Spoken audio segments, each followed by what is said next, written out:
కృష్ణ, ఈ రణభూమిని చూస్తుంటే నా మనస్సు శాంతిని కోల్పోతోంది.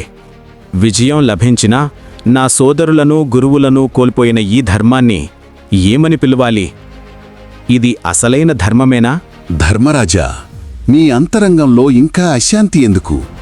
నీవు ధర్మస్థాపన కోసం పోరాడి గెలిచావు కదా, మీ కన్నీరు దేనికోసం? పసిపిల్లల మొహంపై ఈ విజయపు రంగు పూయలేను.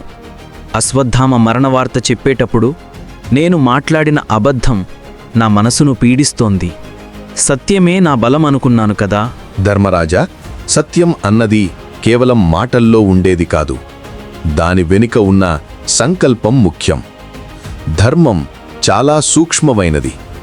అగ్నిని ఆర్పడానికి ఒక చిన్న నిప్పురవ్వను వాడినట్టు కొన్నిసార్లు పెద్ద ధర్మాన్ని నిలబెట్టడానికి చిన్న అబద్ధం అవసరమవుతుంది. లోక కళ్యాణం కోసం చేయబడిన కర్మ ఎన్నటికీ పాపం కాదు. నీ సంకల్పం పరిశుద్ధమైనది. ధర్మస్థాపన నీ విధి, నీ కర్మ. ఆ కర్మను నిస్వార్థంగా నిర్వర్తించావు.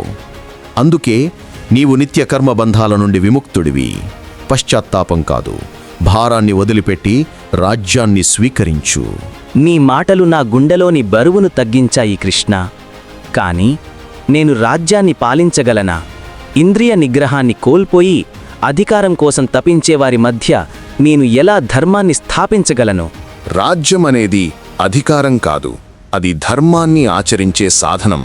నీవు నీ ధర్మాన్ని ఆచరిస్తే మిగిలినవన్నీ దానంతట అవే సరిపోతాయి. నీతి తప్పని పాలన నీకు శాంతినిస్తుంది. కనుక విషాదాన్ని వదులు, కర్తవ్యాన్ని స్వీకరించు. నీ హృదయంలోని సత్యంతో రాజ్యాన్ని పరిపాలించు. నీ పాలన ఈ భూమికి కొత్త వెలుగునిస్తుంది.